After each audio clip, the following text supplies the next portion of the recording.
కురుక్షేత్రంలో ఒక యుద్ధ భూమిలో నిలబడి ఉన్నట్లు భావించుకోండి. ఇది కేవలం ఒక యుద్ధం కాదు, ఇది మన జీవితంలోని ప్రతిరోజు ఎదుర్కొనే పోరాటాలకు ప్రతీక. ఒకవైపు కుంభం భూమి శత్రువులు. ఈ రెండు వర్గాల మధ్య మీరు నిలబడి ఉన్నారు. మీ హృదయం మరియు మనస్సు మధ్య జరిగే యుద్ధం. ఇదే అర్జునుడి హృదయ విదారక పరిస్థితి. అతని ఆత్మలోని సంపర్షన్ అతని కట్టలో కనిపిస్తుంది. భగవద్గీత అతని అంతర్ సంపర్షన్ను చిత్రీకరిస్తుంది. కృష్ణుడు అర్జునుడికి ఇచ్చిన మార్గదర్శకత్వం మనకు కూడా మార్గం చూపుతుంది. జీవితం తరచుగా మనకు కఠినమైన ఎంపికలను అందిస్తుంది. ఈ ఎంపికలు మన జీవితాన్ని మార్చే శక్తిని కలిగి ఉంటాయి.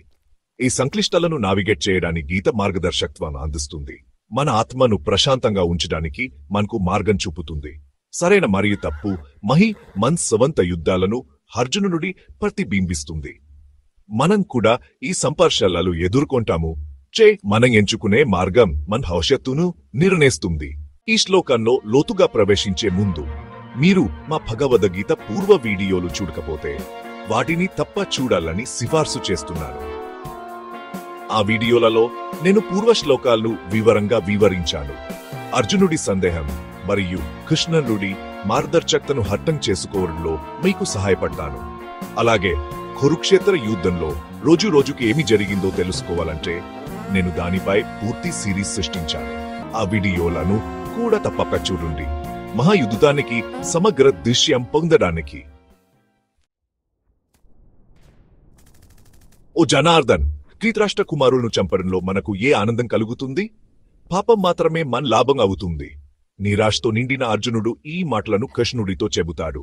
అతను ఆనందాన్ని చూడడు, పాపపు మరకను మాత్రమే చూస్తాడు. ఈ శ్లోకం అసహజమైన ఎంపికను ఎదుర్కొన్న హిమంతుడి అంతర్గత సంక్షోభాన్ని తెలియజేస్తుంది. మీరు కష్టమైన నిర్ణయం తీసుకోవాల్సిన సమయాన్ని గురించి ఆలోచించండి. అర్జునుడు ఒక యోధుడు, పోరాడటానికి కర్తవ్యంతో బంధించబడ్డాడు. కాని అతని హృదయం తన కుటుంబానికి హాని కలిగించడం చూసి వణుకుతుంది. కొన్నిసార్లు మన బాధ్యతలను నెరవేర్చడానికి కష్టమైన ఎంపికలు అవసరం కావచ్చు. ఈ సందర్శనం క్షణాలు ఆత్మ పరిశీలన మరియు వృద్ధికి అవకాశాలు. అయ్యో, మనం ఒక పెద్ద పాపం చేయడానికి ప్రయత్నిస్తున్నాము, ఎందుకంటే మన స్వంత బంధువులను దురాశతో చంపడానికి మేము సిద్ధంగా ఉన్నాము. అర్జునుడు తన చర్యల యొక్క సంభావ్య పరిణామాలను గుర్తిస్తాడు. తరతరాలుగా మరియు బాడ్లకు విత్తనాలు నాటడానికి అతను భయపడతాడు. నిజమైన విజయం విధ్వంసం యొక్క చక్రాల నుండి విముక్తి పొందడంలో ఉంది. మీ స్వంత జీవితంలో సంపర్షణల గురించి ఆలోచించండి. కోపం మరియు అసంతృప్తి పెరిగినప్పుడు ఏమి జరుగుతుంది? ఎక్కువ బాధ మరియు దూరం. కుటుంబ ఖర్చుతో అధికారం బాకు దారితీస్తుందని అర్జునుడు అర్థం చేసుకున్నాడు. నిజమైన బలం అవగాహన, కరువు మరియు కాఖ్యతను పెంపొందించడంలో ఉంది. ఈ విలువల కంటే శక్తికి ప్రాధాన్యత ఇవ్వడం వల్ల సమాజం నాశనం కావచ్చు. ధృతరాష్ట్ర కుమారులు చేతిలో ఆయుధాలతో యుద్ధానికి సిద్ధంగా ఉన్నారు. వారు తమ కుటుంబ గౌరవాన్ని కాపాడటానికి ప్రాణాలను పణంగా పెడతారు. యుద్ధంలో నన్ను చంపినట్లయితే, నేను నిరాయుధంగా మరియు ప్రతిష్ఠించకుండా ఉంటే అది నాకు మంచిది, ఎందుకంటే నా ప్రాణం పోయినా నా కుటుంబం సురక్షితంగా ఉంటుంది. అర్జునుడు తన కుటుంబ వినాశనానికి మరణాన్ని ప్రాధాన్యంగా భావిస్తాడు. అతని మనసులో కుటుంబం కంటే విలువైనది మరొకటి లేదు. అతను తన స్వంత ప్రాణాలు త్యాగం చేస్తాడు, కాని అపారమైన బాధను కలిగించడు. అతని త్యాగం ఒక గొప్ప ఉదాహరణగా నిలుస్తుంది. ఈ శ్లోకం అతని కరుణ్ మరియు నీతికి నిబద్ధతను హైలైట్ చేస్తుంది. అతని హృదయం ఎల్లప్పుడూ ఇతరుల పట్ల దయతో నిండి ఉంటుంది. నిజమైన ధైర్యం అంటే వ్యక్తిగత నిష్టాన్ని ఎదుర్కొన్నప్పటికీ నిస్వార్థంగా వ్యవహరించే సంసిద్ధత.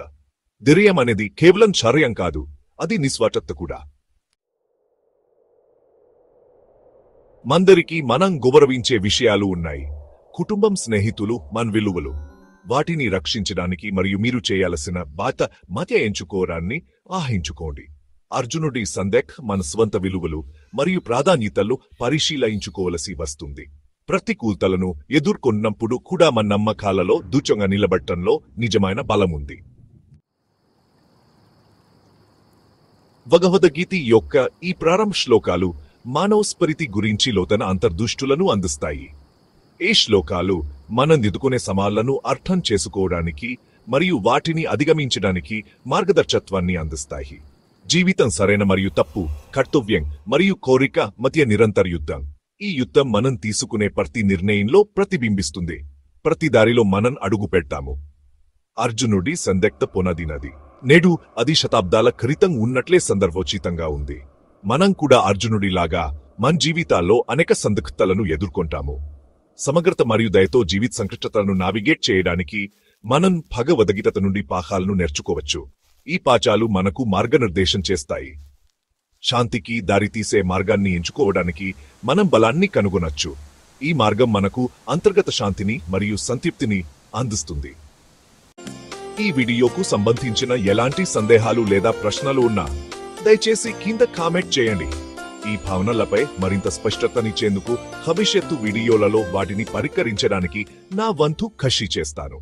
మీ అభిప్రాయాలు మరియు ఆసక్తి హెల్ప్కు స్వాగతం.